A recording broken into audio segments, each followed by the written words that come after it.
Welcome to all friends on my YouTube channel Easy Cam. देखिए दोस्तों, जो हमारा लास्ट वीडियो था उसमें हमने एटॉमिक रेडियाई, परमाणुवीय त्रिज्या क्या होती है, परमाणुवीय त्रिज्या का निर्धारण किस प्रकार से करते हैं, परमाणुवीय त्रिज्या कितने प्रकार की होती है और जो पीरियोडिक टेबल में जो एलिमेंट्स हैं उनमें परमाणुवीय त्रिज्या के ऑर्डर के बारे में बताया था। आज का जो हमारा जो टॉपिक होगा, जो वीडियो हम आज बनाएंगे उस पर आयनिक त्रिज्या क्या होती है।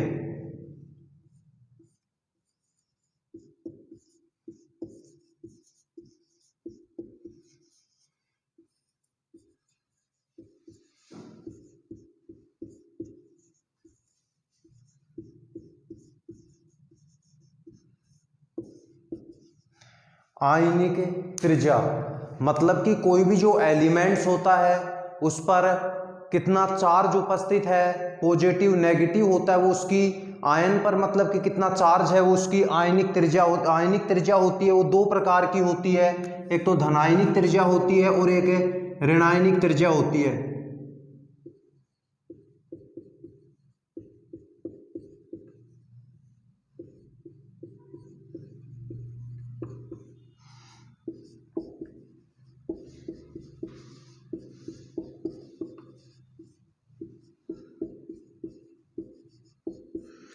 तो देखिए, त्रिज्या होती है वो दो प्रकार की होगी, एक तो धनायनिक त्रिज्या होगी और एक ऋणायनिक त्रिज्या होगी। धनायनिक त्रिज्या मतलब कि कोई भी एलिमेंट्स है, एटम है, उस पर कितना पॉजिटिव चार्ज उपस्थित है। ऋणायनिक त्रिज्या मतलब कि जो कोई भी हमारा एलिमेंट्स या एटम है उस पर कितना नेगेटिव चार्ज उपस्थित है, वो उसकी ऋणायनिक त्रिज्या होती है। और जो आयनिक त्रिज्या होती है, आयनिक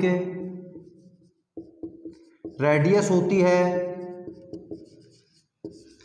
वो व्युत्क्रमानुपाती होती है प्रोटॉन अपॉन इलेक्ट्रॉन की संख्या के। तो देखिए, हमने देखा कि आयनिक त्रिज्या दो प्रकार की, धनायनिक त्रिज्या किसी भी परमाणु या एलिमेंट्स पर कितना पॉजिटिव चार्ज है, ऋणायनिक त्रिज्या किसी भी एलिमेंट्स या एटम पर कितना नेगेटिव चार्ज है। आयनिक त्रिज्या होती है वो प्रोटॉन और जो इलेक्ट्रॉन की, जो प्रोटॉन अपॉन इलेक्ट्रॉन की संख्या होती है उसके व्युत्क्रमानुपाती होती है। जैसे हम एग्जाम्पल लेते हैं, लिथियम और लिथियम प्लस है और यहाँ पर फ्लोरीन और फ्लोरीन माइनस है। तो यहाँ पर प्रोटॉन की संख्या, इलेक्ट्रॉन की संख्या, प्रोटॉन अपॉन इलेक्ट्रॉन की संख्या और यहाँ पर इसकी, तो देखिए लिथियम, तो लिथियम का जो परमाणु क्रमांक है, लिथियम का जो एटॉमिक नंबर है वो 3 है।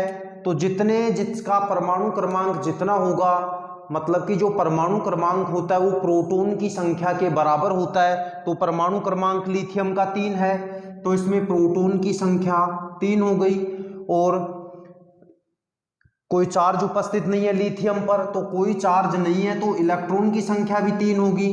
तो प्रोटॉन अपॉन इलेक्ट्रॉन की संख्या, तो प्रोटॉन की संख्या 3, इलेक्ट्रॉन की संख्या 3, तो ये 1 हो गया।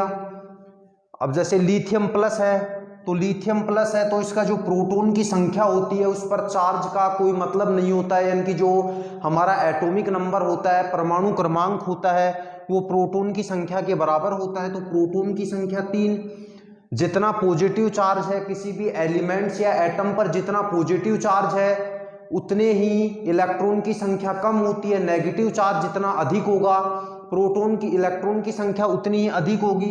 तो लिथियम प्लस है तो एक पॉजिटिव चार्ज, तो इलेक्ट्रॉन की संख्या एक कम हो जाएगी, तो यहाँ पर 2, तो यहाँ पर प्रोटॉन अपॉन इलेक्ट्रॉन की संख्या होगी वो 3/2 होगी, यानी कि 1.5 होगी। फ्लोरीन, तो फ्लोरीन का जो परमाणु क्रमांक होता है, फ्लोरीन का परमाणु क्रमांक होता है वो 9 होता है और इस पर कोई चार्ज नहीं है, तो इलेक्ट्रॉन की संख्या भी 9 होगी। तो प्रोटॉन अपॉन इलेक्ट्रॉन की संख्या तो 9/9, तो यहाँ पर 1। फ्लोरीन माइनस है तो प्रोटॉन की संख्या होती है उस पर चार्ज का कोई मतलब नहीं होता है, यानी कि जितने एटॉमिक नंबर होता है, परमाणु क्रमांक होता है, वो उसका प्रोटॉन की संख्या के बराबर होता है।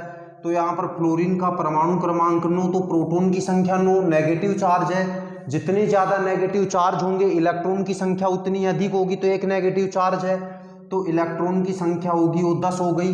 तो यानी कि जो प्रोटॉन अपॉन इलेक्ट्रॉन की संख्या 9/10 यानी कि 0.9 होगी। यानी कि हमने बताया था कि जो आयनिक त्रिज्या होती है, वो प्रोटॉन अपॉन इलेक्ट्रॉन की संख्या के व्युत्क्रमानुपाती होती है। तो यहाँ पर लिथियम और लिथियम प्लस में देखते हैं, तो लिथियम और लिथियम प्लस में, तो यहाँ पर लिथियम प्लस की जो प्रोटॉन अपॉन इलेक्ट्रॉन की जो संख्या है वो अधिक है। तो यानी कि लिथियम प्लस से ज़्यादा होगी लिथियम की आयनिक त्रिज्या। और यहाँ पर फ्लोरीन और फ्लोरीन माइनस में देखिए, तो यहाँ पर फ्लोरीन का जो आयनिक जो प्रोटॉन अपॉन इलेक्ट्रॉन की संख्या है वो 1 है और फ्लोरीन माइनस में 0.9 है। तो हम कह सकते हैं कि जो फ्लोरीन माइनस है उसकी आयनिक त्रिज्या अधिक होती है फ्लोरीन से। तो देखिए हमने क्या बताया, सबसे पहले आयनिक त्रिज्या दो प्रकार की, धनायनिक त्रिज्या और एक ऋणायनिक त्रिज्या, यानी कि कैटायनिक रेडियस और एक एनायनिक रेडियस। तो जो धनायनिक त्रिज्या किसी भी एटम या कोई भी एलिमेंट्स है उस पर कितना पॉजिटिव चार्ज है, ऋणायनिक त्रिज्या किसी भी एलिमेंट्स पर कितना नेगेटिव चार्ज है। फिर बताया कि जो आयनिक त्रिज्या होती है वो प्रोटॉन अपॉन इलेक्ट्रॉन की संख्या के व्युत्क्रमानुपाती होती है। तो हमने यहाँ पर एग्जाम्पल लिया लिथियम का, लिया फ्लोरीन का। तो लिथियम और लिथियम प्लस, तो यहाँ पर प्रोटॉन की संख्या, इलेक्ट्रॉन की संख्या, प्रोटॉन अपॉन इलेक्ट्रॉन की संख्या। तो लिथियम, तो प्रोटॉन की संख्या तो जितना एटॉमिक नंबर परमाणु क्रमांक जितना होता है उस एलिमेंट्स का, प्रोटॉन की संख्या उतनी होती है। तो लिथियम का परमाणु क्रमांक 3 है तो प्रोटॉन की संख्या भी 3। और जो इलेक्ट्रॉन की संख्या, इस पर कोई चार्ज नहीं है तो इलेक्ट्रॉन की संख्या भी 3। तो प्रोटॉन अपॉन इलेक्ट्रॉन की संख्या तो 1 हो गई। लिथियम प्लस में देखते हैं, तो लिथियम प्लस में प्रोटॉन की संख्या ये 3 हो गई और यहाँ पर इलेक्ट्रॉन की संख्या, किसी भी एलिमेंट्स पर जितना पॉजिटिव चार्ज उपस्थित है तो उसमें इलेक्ट्रॉन की संख्या उतनी ही कम होती है। तो पॉजिटिव चार्ज 1 है तो यहाँ पर इलेक्ट्रॉन की संख्या 2। तो प्रोटॉन अपॉन इलेक्ट्रॉन की संख्या 3/2 तो 1.5। और यहाँ पर फ्लोरीन, तो परमाणु क्रमांक 9 है तो प्रोटॉन की संख्या भी 9 होगी। इलेक्ट्रॉन कोई चार्ज नहीं है तो इलेक्ट्रॉन की संख्या भी 9 होगी। तो प्रोटॉन अपॉन इलेक्ट्रॉन 9/9 1 हो गया।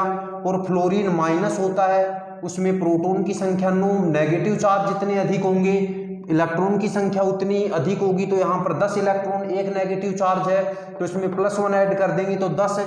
तो यहाँ पर 0.9। तो देखिए आयनिक त्रिज्या होती है वो प्रोटॉन अपॉन इलेक्ट्रॉन की संख्या के व्युत्क्रमानुपाती होती है।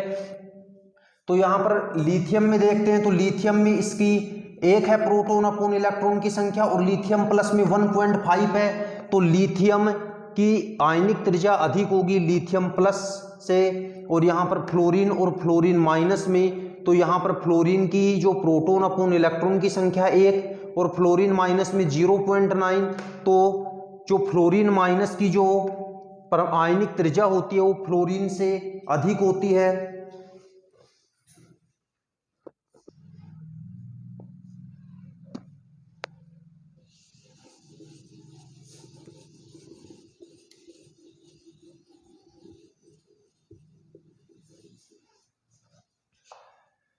तो हमने लिथियम और फ्लोरीन का एग्जाम्पल लिया, उसमें देखा कि जितना ज़्यादा पॉजिटिव चार्ज था आयनिक त्रिज्या उतनी ही कम आ रही थी और नेगेटिव चार्ज बढ़ रहा था तो हमारी आयनिक त्रिज्या बढ़ रही थी। यानी कि जो आयनिक त्रिज्या होती है, हम कोई भी ए एलिमेंट्स मान लेते हैं, कोई भी ए एलिमेंट्स है तो यहाँ पर जितना ज़्यादा पॉजिटिव चार्ज होगा आयनिक त्रिज्या उतनी ही कम होगी और जितना ज़्यादा नेगेटिव चार्ज होगा आयनिक त्रिज्या उतनी ही अधिक होगी। जैसे हम एग्जाम्पल लेते हैं A3+, A2+, A+, A-, A-, और A3-। तो देखिए इस पर ए कोई भी एलिमेंट्स है, हम कोई भी एलिमेंट्स मान सकते हैं, ए कोई भी एलिमेंट्स ले सकते हैं। तो यहाँ पर देखिए पॉजिटिव चार्ज जितना अधिक होगा आयनिक त्रिज्या उतनी ही कम होगी और नेगेटिव चार्ज जितना अधिक होगा आयनिक त्रिज्या उतनी ही अधिक होगी। तो यानी कि आयनिक त्रिज्या का जो ऑर्डर होगा वो A3-, फिर A2-, फिर A-, फिर A+, A2+, ये आयनिक त्रिज्या का ऑर्डर हो गया। जैसे हम कोई भी एग्जाम्पल लेते हैं, एग्जाम्पल जैसे कि MnF2 हो गया, MnF4 हो गया, K2MnO4 हो गया और KMnO4 हो गया। तो इन कंपाउंड्स में जो ये हमारे पास कंपाउंड्स ये दिए हुए हैं, इनमें से सबसे ज़्यादा आयनिक त्रिज्या किसकी होगी? तो आयनिक त्रिज्या देखिए, हमने जितना ज़्यादा पॉजिटिव चार्ज था आयनिक त्रिज्या उतनी ही कम थी, और जितना ज़्यादा नेगेटिव चार्ज था आयनिक त्रिज्या उतनी ही अधिक थी। तो यहाँ पर हमें इसकी ऑक्सीडेशन नंबर जो Mn का ऑक्सीडेशन नंबर, तो Mn का ऑक्सीडेशन नंबर निकालेंगे तो MnX फ्लोरीन, तो एक फ्लोरीन परमाणु होता है उस पर माइनस चार्ज होता है, तो 2 फ्लोरीन परमाणु, तो -2 बराबर 0, तो X बराबर +2 हो गया, यानी कि Mn पर +2 चार्ज है। MnF4, तो इसको Mn को X और -4 बराबर 0, तो X बराबर +4, और K2MnO4 में Mn का तो पोटेशियम पर 2 हो गया, तो 2 + X और 4 हैं ऑक्सीजन पर, एक ऑक्सीजन जो परमाणु होता है उस पर -2 चार्ज होता है, तो 4 ऑक्सीजन परमाणु, तो यहाँ पर -8 बराबर 0, तो यहाँ पर X बराबर 8 - 2, तो X बराबर +6 हो गया, और इस पर +6 हो गया, इस पर +4 था, और MnO4 KMnO4 तो पोटेशियम पर 1 + X - 8 बराबर 0, तो X बराबर 8 - 1 बराबर 7, तो +7 चार्ज हो गया। तो देखिए आयनिक त्रिज्या हमें बतानी थी कि सबसे ज़्यादा आयनिक त्रिज्या किसकी है, तो आयनिक त्रिज्या जितना ज़्यादा पॉजिटिव चार्ज आयनिक त्रिज्या उतनी ही कम होगी, यानी कि सबसे ज़्यादा जो आयनिक त्रिज्या होगी, सबसे ज़्यादा आयनिक त्रिज्या MnF2 की होगी क्योंकि +2 चार्ज, फिर MnF4 की होगी +4, फिर K2MnO4 की होगी +6, फिर KMnO4 +7 होती है इसकी आयनिक त्रिज्या होगी। मतलब कि जितना ज़्यादा पॉजिटिव चार्ज आयनिक त्रिज्या उतनी ही कम होगी, और जितना ज़्यादा नेगेटिव चार्ज आयनिक त्रिज्या उतनी ही अधिक होगी। और अब देखिए जो जितना ज़्यादा पॉजिटिव चार्ज है तो कोई भी जो एलिमेंट्स है उसका आकार उतना ही अधिक हो गया, यानी कि जितना ज़्यादा पॉजिटिव साइन हो गया, यानी कि पॉजिटिव साइन जितना अधिक होगा उसका आकार उतना ही अधिक होगा। पॉजिटिव साइन जितना अधिक है आकार उतना ही अधिक होगा, और जो नेगेटिव साइन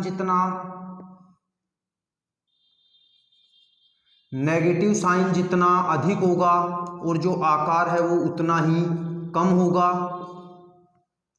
जैसे हम एग्जाम्पल लेते हैं, निम्न में से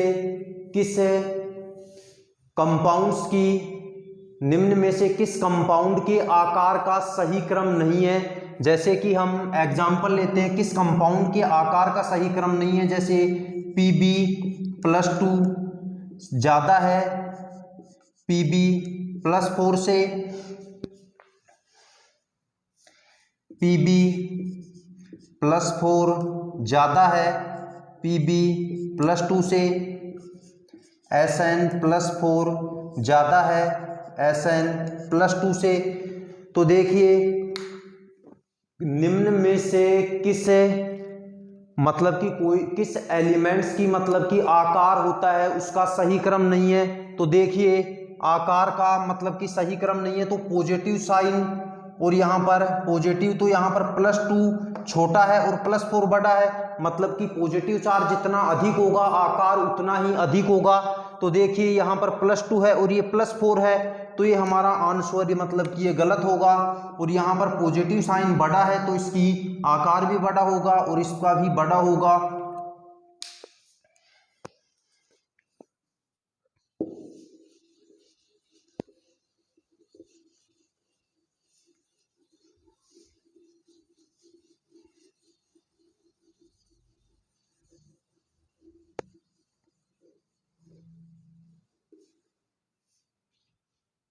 हैं कि आयनिक त्रिज्या का ऑर्डर का किस प्रकार से निर्धारण करते हैं। तो जो आयनिक त्रिज्या होती है, जब हमें एक पीरियड होता है उसमें लेफ्ट टू राइट जाते हैं, एक पीरियड है ये, और ये हमारे पास ग्रुप है, तो एक पीरियड में लेफ्ट टू राइट जाते हैं। जब हमारे कोई पीरियड होता है अब उसमें लेफ्ट टू राइट जाते हैं तो जेड इफेक्टिव की वैल्यू बढ़ती है। जेड इफेक्टिव बढ़ेगा तो जेड इफेक्टिव बढ़ेगा तो यहाँ पर रेडियस कम होती है, और वर्ग में ऊपर से नीचे जाते हैं तो जेड इफेक्टिव होता है वो लगभग कांस्टेंट होता है, और जो रेडियस होती है वो बढ़ती है। यानी कि जब हमें एक ग्रुप होता है उसमें एक पीरियड होता है उसमें लेफ्ट टू राइट जाते हैं तो जेड इफेक्टिव बढ़ रहा है और जो रेडियस हो रही है वो कम हो रही है, और एक ग्रुप होता है उसमें अप टू डाउन जा रहे हैं तो जेड इफेक्टिव लगभग कांस्टेंट है और रेडियस हो रहा है हमारी बढ़ रही है। तो अब हम इन कंपाउंड्स में जो हमारे पास ये एलिमेंट्स दिए हुए हैं इनमें आयनिक त्रिज्या के निर्धारण की बात करेंगे। तो सबसे पहले हम इनमें बात करते हैं लिथियम, बेरिलियम, मैग्नीशियम व एल्यूमिनियम में परमाणुीय त्रिज्या का सही क्रम क्या होगा।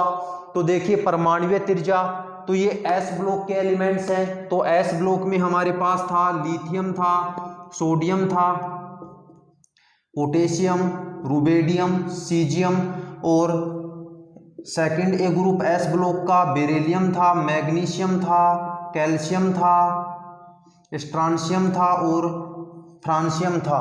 तो देखिए हमारे पास कौन कौन से एलिमेंट्स दे रखे हैं। लिथियम दे रखा है, बेरिलियम दे रखा है, मैग्नीशियम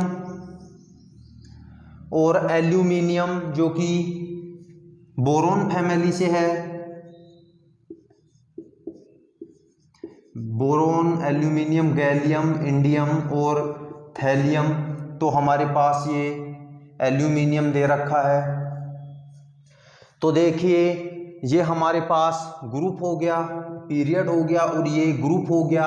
तो एक पीरियड में हम जब पीरियड होता है उसमें लेफ्ट टू राइट जाते हैं तो जो त्रिज्या होती है वो जो आयनिक त्रिज्या होती है वो कम होती है। तो लेफ्ट टू राइट जा रहे हैं तो आयनिक त्रिज्या कम हो रही है, मतलब कि सबसे ज़्यादा लिथियम की होगी, सबसे ज़्यादा लिथियम की होगी, लिथियम। फिर लेफ्ट टू राइट कम हो रही और फिर ऊपर से नीचे बढ़ रही है तो लिथियम जब ऊपर से नीचे जाते हैं तो आयनिक त्रिज्या की वैल्यू बढ़ती है और बाएं से दाएं कम होती है तो सबसे ज़्यादा लिथियम की होगी। फिर लिथियम, लिथियम के बाद बेरिलियम, तो बेरिलियम से ज़्यादा मैग्नीशियम की होगी। बेरिलियम से ज़्यादा मैग्नीशियम की क्यों होगी, क्योंकि अप टू डाउन त्रिज्या बढ़ती है तो फिर मैग्नीशियम की होगी, यानी कि सबसे लिथियम प्लस की होगी, फिर मैग्नीशियम +2 की होगी, फिर बाएं से दाएं कम हो रही है फिर बेरिलियम की होगी, क्योंकि लेफ्ट टू राइट तो कम हो रही है, फिर बेरिलियम और +2 और फिर एल्यूमिनियम +3। ये हमारे पास त्रिज्या का क्रम होगा। तो देखिए जो लिथियम होता है वो मैग्नीशियम के साथ विकिरण संबंध दर्शाता है और जो बेरिलियम होता है वो एल्यूमिनियम के साथ विकिरण संबंध दर्शाता है। तो विकिरण संबंध का कारण क्या है, जो लिथियम होता है वो मैग्नीशियम से और जो बेरिलियम होता है वो एल्यूमिनियम से विकिरण संबंध दर्शाता है। इसका कारण है कि लगभग समान आयनिक त्रिज्या और विद्युत ऋणता के कारण ये विकिरण संबंध दर्शाते हैं। अब बात करते हैं फ्लोरीन, क्लोरीन, ब्रोमीन, ऑक्सीजन, और यहाँ पर इनके ऑर्डर की बात करते हैं आयनिक त्रिज्या का क्रम। तो देखिए ये ऑक्सीजन फैमिली से तो ओल्ड, और ये फ्लोरीन फैमिली से।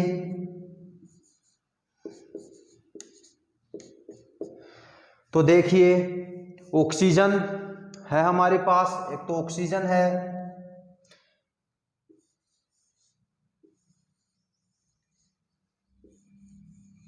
और यहां पर फ्लोरीन, क्लोरीन और ये ब्रोमीन। तो देखिए इनमें जो हमें आयनिक त्रिज्या का निर्धारण करते हैं तो लेफ्ट टू राइट आयनिक त्रिज्या कम होती है तो सबसे कम होगी, और ऊपर से नीचे बढ़ती है तो लेफ्ट टू राइट कम हो रही है, मतलब कि फ्लोरीन की तो सबसे कम होगी, फिर ऑक्सीजन की होगी, फिर क्लोरीन की होगी, फिर सल्फर की होगी, फिर ब्रोमीन की, फिर ये इसकी होगी, फिर इसकी, फिर इसकी। ये आयनिक त्रिज्या का क्रम है, मतलब कि सबसे कम फ्लोरीन की होगी और सबसे ज़्यादा होगी वो टीई की होगी। तो हम जो त्रिज्या का जो क्रम हो गया ये लार्जेस्ट त्रिज्या होगी, तो सबसे ज़्यादा टीई, फिर टीई के बाद आयोडीन नहीं दे रखा, फिर Ase की होगी, फिर ब्रोमीन की होगी, फिर S की होगी, फिर क्लोरीन की होगी, फिर ऑक्सीजन की होगी और फिर क्लोरीन की होगी। ये हमारे पास त्रिज्या का क्रम हो गया। मतलब कि एक वर्ग में जब हम ऊपर से नीचे जाते हैं, एक ग्रुप में ऊपर से नीचे जाते हैं तो जेड इफेक्टिव की वैल्यू लगभग कांस्टेंट होती है और जो हमारे पास आयनिक त्रिज्या होती है वो बढ़ती है। और जब एक पीरियड में लेफ्ट टू राइट जाते हैं तो जेड इफेक्टिव की वैल्यू बढ़ रही है और जो रेडियस हो रही है वो कम हो रही है।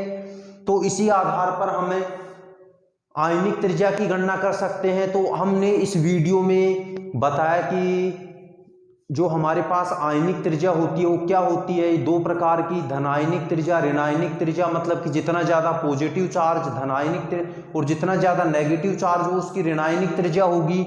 फिर हमने बताया कि जो आयनिक त्रिज्या होती है वो प्रोटॉन अपॉन इलेक्ट्रॉन की संख्या के व्यतक्रमानुपाती होती है, यानी कि प्रोटॉन अपॉन इलेक्ट्रॉन की जो वैल्यू जितनी अधिक होगी तो आयनिक त्रिज्या उतनी ही कम होगी। और जो आयनिक त्रिज्या होती है, पॉजिटिव चार्ज जितना अधिक होगा आयनिक त्रिज्या उतनी ही कम होगी और नेगेटिव चार्ज जितना अधिक होगा आयनिक त्रिज्या उतनी ही अधिक होगी। और जिसकी आयनिक त्रिज्या अधिक होगी तो आकार कम होगा। मतलब कि पॉजिटिव चार्ज अधिक है तो आयनिक त्रिज्या कम हो रही है और आकार बढ़ रहा है। नेगेटिव चार्ज अधिक है तो नेगेटिव चार्ज अधिक है तो उसकी आयनिक त्रिज्या बढ़ रही है और जो आकार है वो कम हो रहा है। तो आज हमने आयनिक त्रिज्या पर डिस्कस किया और जो हमारा जो अगला वीडियो होगा उसमें हम विद्युत ऋणता और इलेक्ट्रॉन बंधुता इन पर चर्चा करेंगे। तो देखिए दोस्तों, अगर हमारा वीडियो पसंद आया तो लाइक करें, शेयर करें और कमेंट्स करें। और आप चाहते हैं कि नेक्स्ट वीडियो हमारे तक आसानी से पहुंच सके तो हमारे चैनल को सब्सक्राइब करें एंड बेल आइकन को प्रेस करें। धन्यवाद।